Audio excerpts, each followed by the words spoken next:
Hello everyone, welcome back to the Sharmit podcast. Today I am here with another special guest, Disha Babla, who is joining us today from India itself. Disha is a senior technical trainer, cloud computing expert, and an inspiring mentor who has made remarkable contribution to the global tech community. Disha's journey into the tech world is truly inspiring, from discovering her passion for cloud computing to becoming the youngest technology trainer in Asia. She has built a career that has impacted thousands of professionals worldwide. So, today in this episode, we will hear about her inspiring journey, her mentorship work, and her contribution to the tech community. But before we start, I would like to thank Disha for joining us today in this episode. And now I request you to please initiate the discussion by telling us something about yourself. Sure. Thank you so much, Amit. I think it's one of the greatest opportunities I have to, interact with you and the audience and the viewers. So, yep. Hello, people. Hello, everyone. My name is Disha Babla. Uh, okay. I'm actually a little speechless, but talking a little bit about my experience, my journey. I've been working as a technical account manager with AWS. And previously, I've been working into different roles for different organizations. Most of them have been customer centric.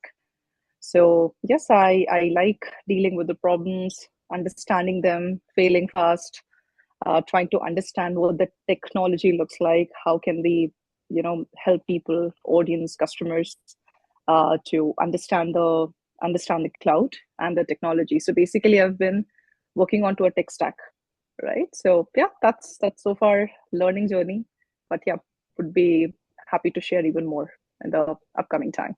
Thank you. Yeah. Okay, so Disha, like by looking at your profile and your work, like we can simply say that you have accomplished so much at very young age. So can you please tell us about your journey, like how you first got interested in this technical area, particularly in cloud computing? Okay, so I would say the cloud called, and I answered. So Okay. I was around 16, 17, and I was a tech savvy. So I always wanted to understand, learn on what's next or what's latest in the market. So when I did discover the power of cloud computing, when I got to know what is cloud all about, it was like a kind of a love at a first bite, right? Mhm. So it has been a wonderful journey so far. So I think for me, the key to learning was staying like curious always, taking calculated risks, and I had that knack of never losing that child inside me, wonder what technology can do and how can we achieve more. So trust me, for the viewers who are there, like ready to get started, the opportunities are limitless. Yeah. Okay. And as we can see that as a senior technical trainer, you have mentored more than 10,000 plus students globally. So what have you found to be the most effective way to teach those complex technical concepts like cloud computing or maybe security and DevOps to those students? Because everyone has their different mindset, right?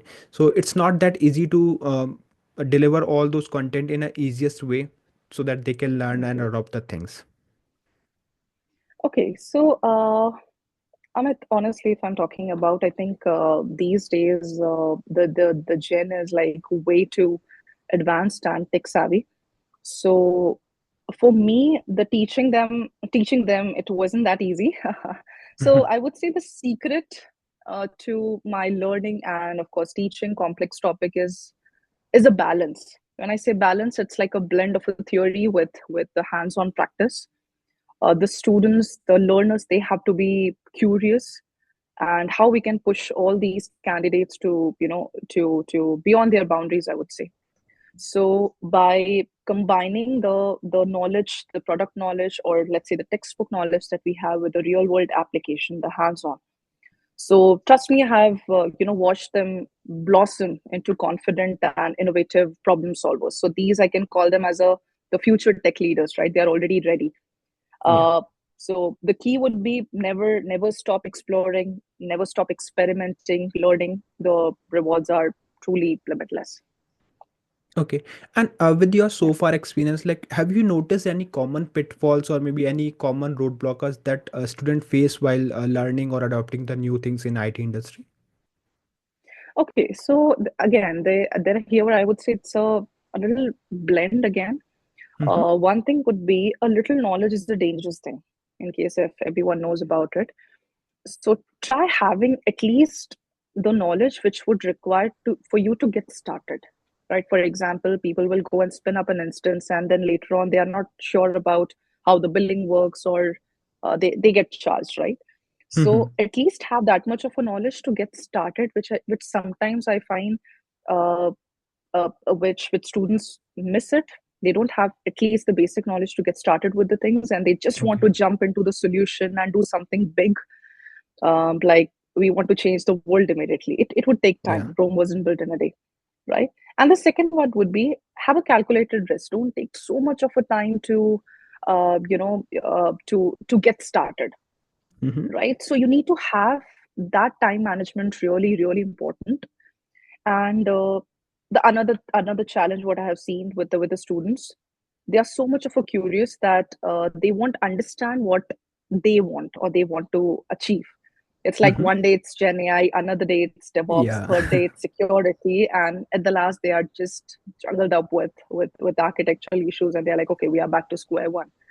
So I would say try understanding everything, whatever is there in the market, but try to have like your top five priorities. Like this is what I want to do.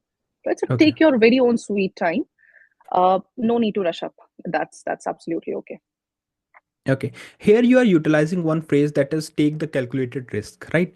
You have mentioned Yes. it two times. So I just want to know, like, have you, if it is possible for you, maybe you can share any particular instance like where you think that yes, that was the risk, but you took it and you achieved what you were planning to achieve it. So, like, it would give them idea, like, yes, taking risk is also sometimes necessary.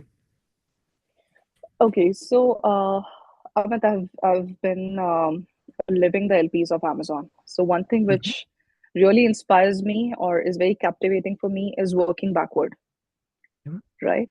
In case if a problem is being given to me, I would probably understand and say, okay, this is something which I'm going to work upon. I might not know the technology, I might not know the service, but once you Mm-hmm. commit it to yourself, and let's say to the customer as well, just an example. Yeah. Don't just don't go to the customer without doing your homework. Yes. In that case, the calculated risk really work. For example, sometimes you might have to take less time than it is required, right, to Mm-hmm. achieve that.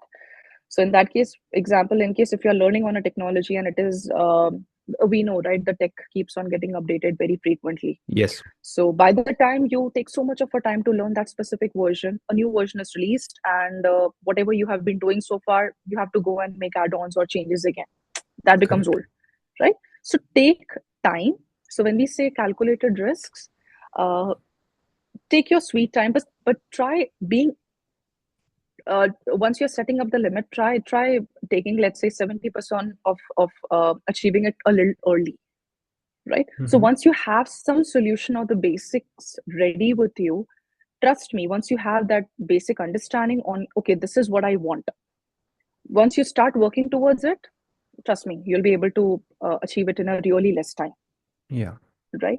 So a very simple example, if I talk about, I have been given different certifications, not just AWS, but different other tech as well, globally. Mm-hmm.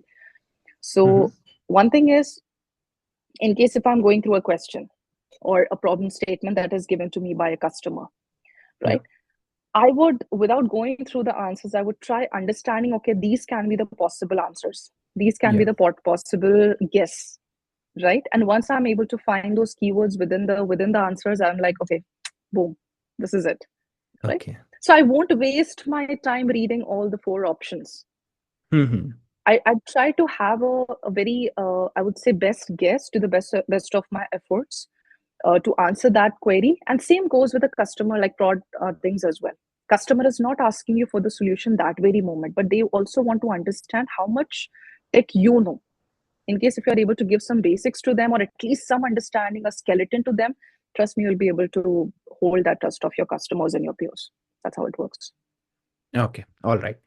Okay, so like you have also worked with variety of clients globally, from like tech giants like Apple, JP Morgan Chase, to government bodies like the Ministry of Education in India. So what was the most rewarding part of working with such a diverse organization? Okay, so I think so when I talk about what is a difference, trust me, there is no big difference when you're working with your clients. Every client is the same.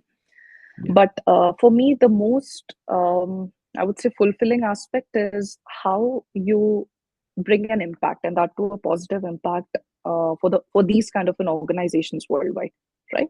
So you sit, you collaborate with them, and trust me, they are passionate, they are talented individuals to create, yeah, who actually work and create all those innovative solutions.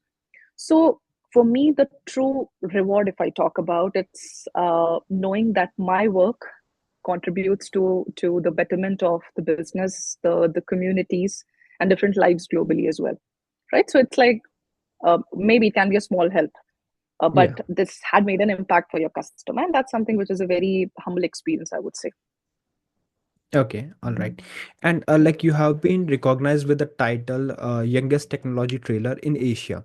So, did you face any challenges when you started out in your initial days? And how do you, because I just want to know, like, there are some maybe IT folks who just recently started their career in the IT industry and they face challenges. So, sometimes they feel that they are not able to cope up all those things. So, I just want to ask you your experience, like, when you have been like recognized with this great and prestigious title, but for sure there might be some challenges for you as well. So how like you overcome those obstacle and challenges?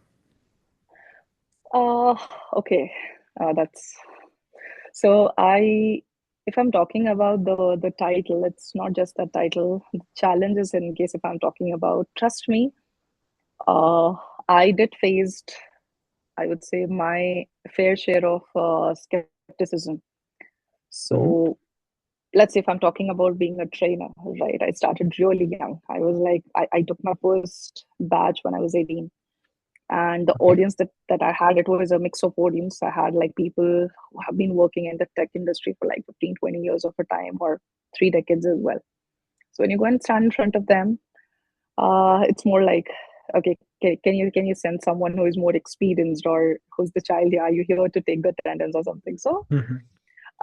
for me, it was more like in the start of my career, and sometimes now as well, I often have had to work twice as hard, to prove that capabilities to my customers, to the peers as well, and to the candidates, right? I know I was able to meet those challenges head on with that Yeah. passion, and that relentless, I would say, commitment, right, to continuous learning. Mm-hmm. So very simple, I had this thing of never losing that sight of my purpose, like to make a small difference in people's life through the technology. And trust me, once you're able to get that, earn that trust from the people, title is just a it's just a title. Yeah. Yes. Okay. And like your goal is to drive the inclusive solution to the global social and economic challenges. So how Mhm. do you see the role of diversity and inclusion in the technology, especially if we talk about the cloud computing or other emerging tech areas in today's world? uh, okay, so inclusion and diversity, yep, it's a big word, I would say. Mhm. So Amit, if I talk about diversity as well, right, or inclusion, I won't say it's just like nice to have it, or yeah, if we are having it, it's good. But I would Mhm. say it has become very essential for uh, developing any solution in the tech world, right? So that together and collectively we are able to collaborate and serve the purpose of Mhm. having an excellent customer experience. So, in case if I give an example, one example, or I would say one story which I have loved always. I have had a opportunity and a privilege, I would say, of training over 200 plus individuals, right, from Okay. LG. LGBTQ plus community. Mm-hmm. So we were able to empower them with the skills to thrive in the dynamic industry of the cloud computing, right? And trust me, most of them were ready to serve the customers. They were having a sound understanding of knowledge, and they are working in the top notch industries today. So that's where inclusion comes from. It's not something which is being gender biased, Yeah, but it's more about including everyone. It has become essential and a necessity. It's a must. So yeah. agree. Okay.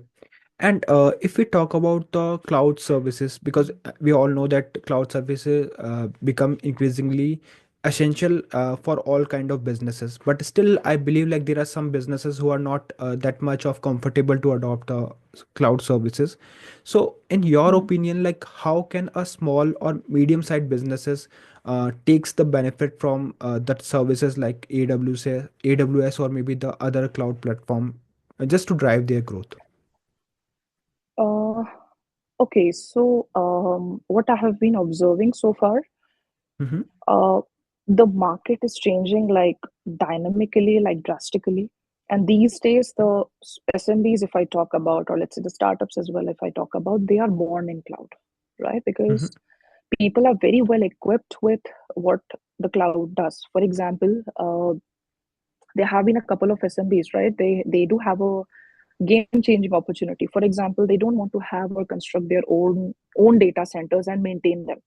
Rather, Mm-hmm. they want to put all the efforts on building a solution and serving their customer, right? Yeah. So I would say the scalability or the management of these servers, or I would say the flexibility, the cost efficiency of a cloud level is way too different from having or maintaining your very own data centers, right? And this is where startups or SMBs, they are tech ready or industry ready or enterprise level ready already, right? Mm-hmm. So let's say if they want to streamline any operations, or let's say they want to enhance the productivity from the very scratch or from the very start, I would say they don't have to sit and turn on their servers or build them or look into the DR strategies. No, they are already they're knowing it. Like within few clicks, our environment would be ready, and we can Yeah. focus on what is needed, focus on the solution rather than having our own infrastructures running and maintaining them, because it involves the not just maintenance, it involves the labor cost as well. So Correct. rather Yeah. than me managing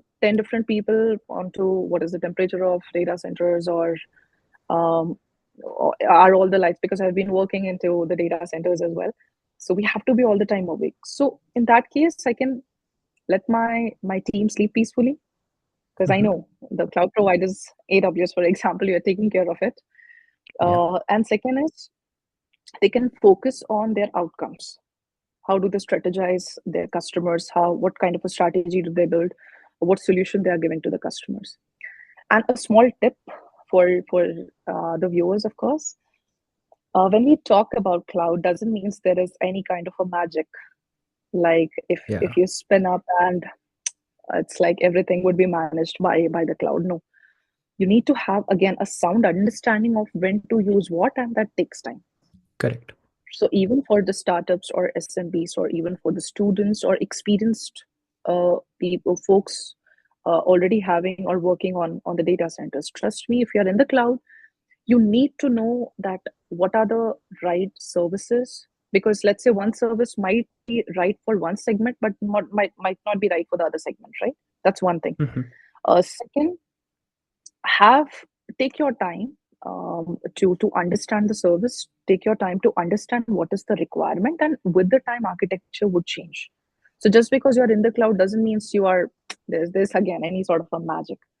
You need to have that Yeah. understanding, take your time, uh, again, uh, try practicing more, and that's something which can get into, because trust me, the power of cloud computing is like limitless in case if you Correct. get to know, right? So that how it works. Okay. All right, so let's talk bit about the mentorship, because if you are talking about IT industry, so yes, sometimes we need mentors. In fact, like everyone needs mentor to be a part of IT industry and to contribute for the IT industry.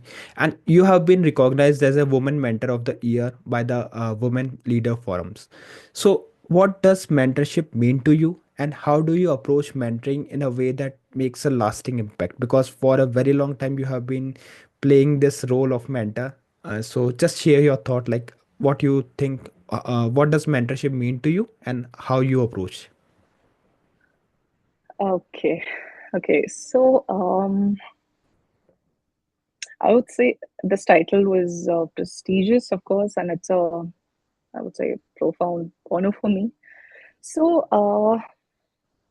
mentorship, mentorship. If I talk about, to me, it's more like um, forging all the lasting connections that, how do we empower individuals, right, to lead Yes, to reach at their certain potential.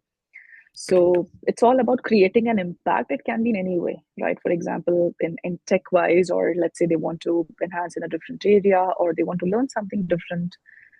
So for me, it's more about a mentor is the person who is not just there for you, like, okay, this is the task I've been given, I'll teach you and I'll go away. No.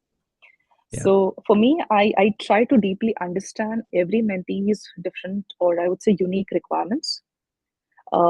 Based on that, I try to create a very personalized path for them, right? For example, if they mhm. want to achieve a certain goal, right? And sometimes they are not confident. They're like, okay, Disha, we don't know Yeah, how much time will it take, or will I be able to do or not. So I need to have that resilience, that knack of holding sometimes, or taking that impatience from them. So I need to have that strong mindset, try to understand the requirement. correct. And trust me, when we work with them and when they are able to achieve what they want or what they need, it transforms their life, not their, just theirs but yours as well. It gives me that sense of contentment, right? Like, yes, I was honored to play a role in someone's journey of growth. And mostly what I do is I try to take a less count of number. I'll take one mentee at a time and see what best I can do. So yeah, this title comes with a lot of responsibilities. Correct. Trust me, I get a lot of DMs on LinkedIn, on different other platforms as well. Like, they're confused. I don't know how to get started. Will I be replaced by the Gen AI? But just that earning that trust is really important. And sometimes you need to Correct. change your ways to understand your mentee. Yeah. Okay. And being a mentor, like what is the one piece of advice you would like to give someone who just started their career in the IT industry, especially if they want to pursue a role similar to yours in the cloud computing? So, what one piece of advice would you like to give?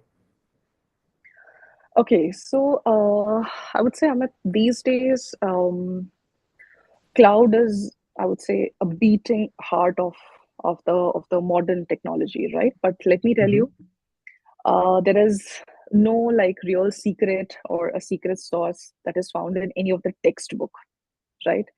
For Correct. me, in case if you really want to get into the cloud computing, any role, of course, you can go through the different roles across industries as well, but it's all about, I would say, embracing your inner engineer, right? So Yeah. a one tip that I want to give in your learning journey, if you're practicing, if you're applying for the jobs, or you want to get started into cloud, learn to fail fast Okay. and learn even faster. So when we say fail fast means, okay, I tried this, it didn't work, quickly. Here comes again the calculated risk. Fail Hmm. fast. If you don't know, that's fine. Go back, learn it, learn even faster, Correct. right?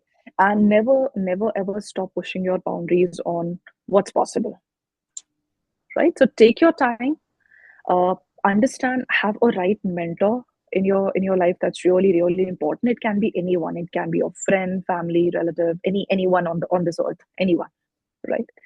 Uh, in case if you need any help, of course, people are available and there. In case you would like to reach out, feel free to do that. I might not know the entire. I would say again, I don't know all the set of services growing like too fast. But take your time and again, practice more. Practice more. Trust me, there are tons of tutorials available. There are tons of videos available. So many product documentations. Everything is there. So that's available. But to summarize all of this, try learning from the right resource, Hmm. right? The one who has try reaching out to the people or the actual product documentation of learning about that service, Yeah. right? I have, trust me, I go through these kind of an incidents almost every day where the people are not completely aware about what they are knowing. I'm not saying learn everything. At least whatever you're knowing, learn it to the best of the actual product's knowledge, Correct. Yeah. right? So this is where you get to know, like, okay, this is the role that fits into it. This is the service which I'm really good at. And if you don't know, just say I don't know about it. I'm open to learn about it, but avoid giving any wrong information to anyone, whether it's your customer, whether it's an interviewer, whether anyone you are talking with, right? In case if you don't know, it's okay. We are all humans, right? If you don't know, Yeah. you can just probably say, I will check on it and get back, rather than giving a wrong information. Because it's not just you're giving something wrong information. It's also about, you might lose that trust with your peer or Correct. with your customer once they go and check that back, right? So take your time, but whatever you know, it has to be the best.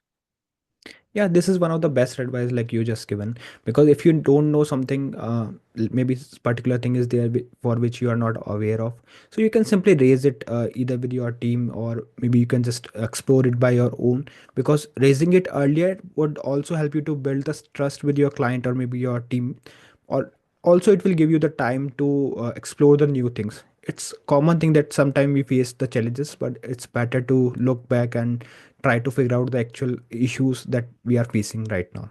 So that's one of the good advice.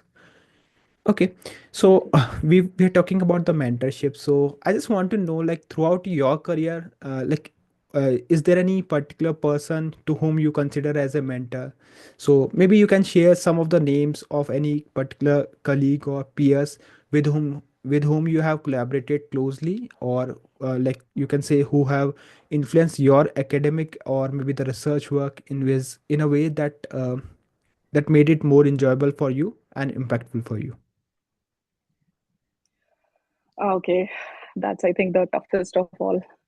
So, so I would say, I think it's again, it's not just one, Amit.